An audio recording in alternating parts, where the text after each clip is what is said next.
Hey Hi guys, guys. welcome back. We're so glad to be back. Sorry we disappeared. That's right, but we were watching the Golden Globes this weekend. Yes. We are back drinking. Cheers. And please, before anything, go further. Subscribe to this channel, like this video. You don't have to comment yet because I know it's too early. Yeah. But please subscribe. Like, I know you guys are watching this without the commitment. So please do that. Help the channel. And let's talk about the Golden Globes. My main thing that I noticed was how bad the Zoom connections were. Oh my God. I noticed that too. I was like, it was disconnecting. The microphones were not working for the presenter. What's her name? Who was the presenter? Tina Fey and Amy Poehler, yeah. Amy Poehler's mic wasn't working at all. I don't know if she like treated badly like the mic guy backstage or something, but I almost felt like a prank. Every time she came out, I think it was her arms or something, she would move them and go. Yeah, where's production? But okay, I understand it happening once, but it The happened entire show. after another commercial break, yeah. And it was just terrible to start off with. You know, I understand maybe Zoom sponsored it. I don't know that for sure, but they were heavy on the Zoom. But it's the Golden Globes. You've got some money. Just use Send the camera guy. like a normal camera To the celeb and a house. streaming kit to do it, because the whole Zoom thing, it just turned into a catastrophe almost right off the bat.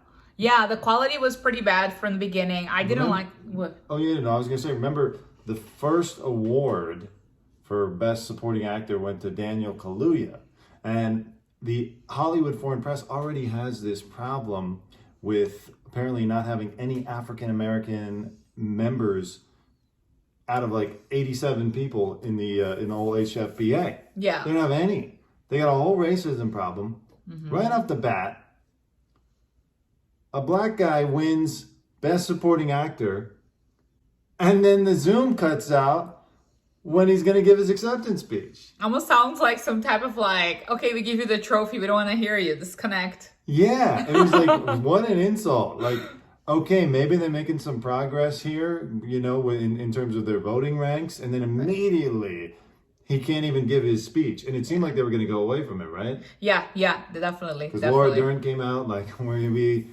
appreciate Daniel Kaluuya and we want to thank you on his behalf. Yeah, it was weird. I was like, he died or something? What happened? Yeah. He was pissed. He's like, what the hell? You're not going to let me do my speech? I can't wait to hear like later on about like his opinion on Twitter. If he has a Twitter. Does he have a Twitter? Probably not. Who knows? He doesn't seem like a Twitter guy, but no, he's not gonna say anything. He's just gonna accept gracefully and say cheers to he's it. a serious actor. So Serious I don't actors. see him being on Twitter, but yeah. I don't know. I didn't like the Zoom thing. It was weird. And every time there was a commercial, they have like the 3 or 4 screens, like 2 on the top, 2 on the bottom. And it feels like the actors had no cues that they gonna be in the screen. So they're like petting their dog or kind of like moving a little bit around, like to kind of like, because they're wearing those tight dress too. And I thought it was super weird, people that overdress like those gowns and sit down like very uncomfortable, like this. It's like, thank you so much, guys. Thank you so much. It's like, you're home. Just wear something comfortable this year, or ask Chanel to send you a jacket or something more sporty. They do have sporty lines for those fancy brands. Why do you have to be in a tight dress that was like super weird? It looked bizarre. Like, you know, like I'm cheers to the celebs that actually are actors that dress up just normal. Or, you know what I mean? Like, you don't have to, like, do that. It was a little silly that everyone got all dressed up. They probably should have adopted kind of a, hey, loungewear, fancy, nice loungewear. That would be so cool, though. That would be so in theme with what Zoom represents. Because Zoom represents, like, guys going to work wearing, sometimes you have to wear a tie, but the guys wear shorts. Or then people be like, you know what? Screw it. Let's just all be cool about everything. And then when they would go to commercials, when you'd have 4 or 5 boxes with different celebs and their families sitting there, I don't know, did they say, hey guys, just banter with each other? Because it was just like any other Zoom call. You start talking, someone else starts talking, you can't hear anything, and it was a lot of misconnections. The whole thing was just awkward. It was really awkward. And can I say something? I think it must be like some type of deal that people made with those brands before. So I don't know, like a big, like a lot of the more popular celebs, they probably made deals and they're like, I have to wear the clothes. But like I said, I think it would be much more like in I don't know, like in how you say, like when you do something for other people, like in a considerable thing, like how you say, like it would be a good honor for people that are suffering right now with 2020 and 2021 in quarantine to just wear something normal. Like Jason Sudeikis, like I know he had a hard time like this year. This year was not the best year for him, but he won, and he was wearing a sweatshirt, and he looked like he has the weird mustache. The hair doesn't look unwashed. But he won, and he, you know what I mean? Like, it lifted his spirit, and he looked normal. He was just wearing, like, his college, like, sweater type of thing. Yeah. From, like, whatever, like, East Coast college that he went to. Yeah. I thought it was really cool that he did that. And the guy that you like, too, Ryan, the guy that didn't win for a show, The Honor. Oh, Bryan Cranston. He was wearing just a polo shirt. Yeah, no, that was a good move. I was like, you know what? He looked like what my dad will wear in a Zoom call. You know what I mean? Like this is not like Wall Street. Yeah, I think last year. Am I drinking alone? Or? I would have. No, I'm just trying to make it last. Trying to get me drunk. Last year, the Golden Globes. I don't remember what they did, but if they did do a Zoom ceremony, it was much more appropriate last year. This year, it's not that necessary, and I don't get why they had to have Tina and Amy on opposite coasts. I mean, has the airline industry completely shut down? People are flying from New York to LA all the time. They were in opposite coasts? Yeah, one of them was in New York City. Oh, whoa. I didn't know that. Was I drinking too much? What's going on? Like, we don't have to pretend that people can't travel around anymore. Planes are still taking off and landing. I thought they were in the same room. Am I stupid to think that? Day. No, you must have just missed the announcement. They announced it at the beginning of the show. I think you were busy making dinner. So it's Tina Fey, so she is in New York. I think Tina Fey was in New York. Well, I mean, she's a New York resident. Isn't the New York a little bit more restrict for like quarantining and all that? Maybe she didn't want to deal with that. She wants just to be with her kids. I don't know. She was just like, you know what? Look, we understand. It's been over a year, or actually not over a year, but we're coming up on a year. We understand social distance, wear masks, all that kind of stuff. We don't have to keep virtue signaling all the time now with everything like, oh, we're so distant that we're on opposite coasts. Okay. I mean, the I agree. novelty of the pandemic has worn off. I agree with Dante completely on this. I think that, I didn't know. I didn't notice they were in opposite coasts. I didn't make a huge difference like visually for me because I didn't notice. But now that I'm knowing, and I'm like, come on, like you guys could test and do this together, Anyways, but one of the things I thought was funny is that when, for example, like, so there's a lot of our shows that we like. None of the shows that we like win anything. And they were the best shows ever. Showtime and HBO, hats off to you guys. You guys did a phenomenal job. Seriously, what are you voters doing? God. How did Nicole Kidman not win Best for the Actress? Her performance was phenomenal. So pitch perfect. Every eyebrow and movement. Hugh Grant too. He has that weird, yeah. He had like Hugh Grant. Usually he plays like romantic comedy, funny guy. He totally took that kind of like vessel off of like the good guy, and he kind of was mysterious. And he did such a good job. His eyes, his facial expressions. He used like his little like awkward little Hugh Grant things to play a guy that's mysterious. Like I thought that Hugh Grant or what's his name again? Bryan Cranston? Bryan Cranston. Yeah. His name is so weird for me. Cranston. I would have been happy with either because we were also big fans of Your Honor on Showtime. Which is a great show, by the way. The first episode doesn't honor the show. I told my friends to watch it.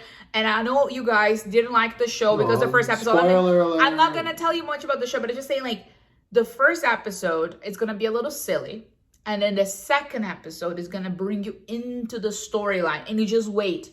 Just wait 2 episodes and you're gonna love it. It's just the first episode wasn't the best. Even I was like, I'll give it a shot. I will say I don't know if I would characterize the first episode as silly, but you'll see what I'm talking about when you watch it. The CGI, it's too weird. Anyways, I'm just not giving a spoiler, but I'm just saying like the CGI and the story. It looked like a little cheesy, but it's not cheesy, guys. It's not cheesy. The point is, the performance was fantastic. Because like Yeah. The performance was fantastic. It's a secret. It's a secret. Cranston should have won, but Nicole Kidman definitely should have won. Who'd they She should give have it to? won. The Queen's Gambit? Who cares? Who cares? And by the way, I love when she lost. I mean, actually, I was very sad that she lost, but I loved her little daughter's facial expression. Her husband, like Keith Urban, and the daughter was in it was in Keith's lap, and she was looking, and the mom didn't win, and she was like what? I love that kids are honest, because she probably knew, hearing by family, friends, and other people in the society that she lives around, told her, your mom did a fantastic job. She probably heard about it. Even, I don't know if she watched the show, because it's a very mature show, but if she did, or if she heard from people, she thought, my mom is winning this Globe this year, and mommy was out to work for a reason, and mom is gonna get this award. She probably had that in her mind, but when her mom was gone Now, for mommy film. was out to work for no reason at all. No, I mean, she missed worked all that time of her growing It's not. up. It's not about that. It's about like No, a lot I of the get times. it. It's like Ryan Gosling when he won a Golden Globe. He said that one of the hardest part was to be apart from if she lost her dad, her brother, and then the kids. And then he said that winning the Golden Globe for Best Actor for, I think I don't know, it was La La Land. I don't remember. He felt like there was very kind of like a way to kind of say this is all worth for moments like that. And I think Nicole was deprived of that, because she put it up a wonderful performance. And her daughter's disappointed face is how I felt. I was like, you know what, little girl, I'm with you. And it's so funny because the Keith was starting like to try to hug her and hold her face like this way. But I'm just saying, like, I also felt bad for the winner of Best Director, the director of Nomadland. I can't remember her name, but she looked like The braids lady. She was just sitting in a dark. She looked like she had to stay late at the office or something, and didn't get a chance to get ready. Like I don't know. I'm assuming that was a choice, because it I seemed like think it's- everyone got to choose their background and who they were with. But she was sitting alone in a dark office, and she wins. she doesn't look like Best she has a family, Director. though. She looks like kind of the single woman. I mean, type of maybe she thing. got some friends or something. I don't know, but it was just. I felt kind of bad. But then, you know what? Dante wants to be there with his cheese platter in Montepulciano. Yeah, it's like, dude. Invite Dante and Evie, will be in the background. Why didn't the Cheese platters. Why didn't the HFPA send people a care package or something, or send some extras to sit in the background of people's shots?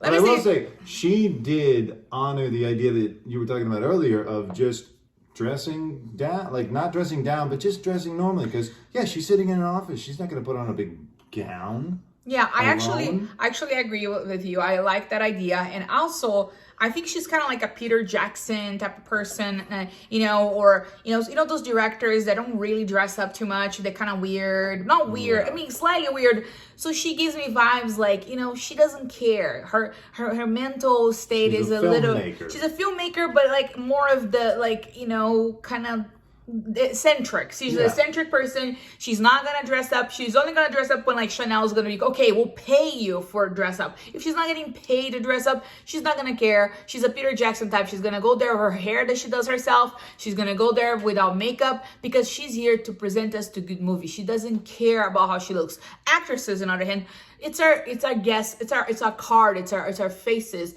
And the thing is, like, I would have liked to see the actresses not taking so serious everything, but kind of look a little, how would you look if you just did your own makeup? Yeah. But no, they all look like they were like airbrushed by like some makeup artist. To play devil's advocate, maybe there are designers who every year depend on the pop that they get from their brand.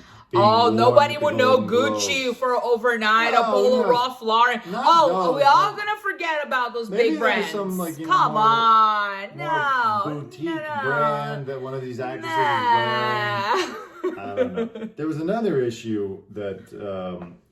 This is something I've been saying for a couple of years now. It looks like he's reading a script here, but he's not. He's just looking down on the floor. But it looks like he's like reading. He's like, okay, let me look at my papers here. I'm looking at the teleprompter, which is another thing. Some people that won, I don't want to say who, but they would get all worked up. We all know who was and then it. act like, oh, okay, what am I going to say? Okay. And then immediately you start like seeing their eyes scanning the screen. Like, Jesus Christ. The family like puts the paper up, like the granddaughter. You don't have to act during the acceptance speech. But again, this is my other opinion. It's okay for the Golden Globes, even the Oscars, drop the comedy bits. because they're really not going over well anymore. I think something about the culture has changed, but the stuff that they come out with, like two actors come out and they're like pretending to get in an argument, or they're saying some goofy, whatever the goofy setup is. We don't want to see your improv anymore, No, there. it's not even improv. I don't want it improv. No, these are pre-written. It's that the culture has changed, and especially at these award shows where everything has to be positive and encouraging, and like we got to be a role model in every speech. We got to make a statement. You're no longer allowed to actually make fun of anything. So you're better off just dropping the nice PC comedy bits. I understand you have the host or hosts come out at the beginning, you give a little monologue, you talk about the movies, you say hello to the stars, blah, blah, blah. After that, just make it a serious, just make it a serious, straightforward presentation of the awards. And I think it would be way better because the comedy bits are just cringe. And I feel bad for the comedy writers who get hired because, look, you need work. I get it. And you're constrained by the network and by the cancel culture that is just waiting like vultures to just attack your joke and attack whatever celeb makes that joke. So no one wants to be that. But in the meantime, the ratings were, I think, the worst of all time. So cut the comedy bits, make it like a straightforward presentation, like make it like the Charlie Rose show or something. What is it? But without the sexual harassment, of course. What would that be? It was a very serious, it was like a serious adult talk show that was on for many years. It was just Charlie Rose, who was the host, and then somebody in the news, a celebrity, a politician, whatever, and just a black background. And they would just talk, and it would be like serious talk, blah, blah, blah. Anyway, Charlie Rose had to resign because a bunch of Me Too stuff came out about him. But that old my man! point stands. I saw interview. They interviewed Angelina and Brad, and they love him. Oh, it's so sad. Okay. Well, anyways, so that's our take on the Globes. Is there anything else you want to say before we go get a refill? Okay, I want to say that I'm deeply disappointed that Your Honor and what's the name of that other show again? The Undoing. They don't win anything, but just want to say to if the creators of the show ever watch this, I don't know if you will, because if you navigate to the hashtags or whatever, I loved your show. Right. It was the best thing that ever happened to me during this quarantine, and it made my nights amazing. And every night, Monday and Sundays, I'll be sitting waiting all day for him to for us to watch in the evenings. And it is just I love the acting, I love the pictures, I love everything.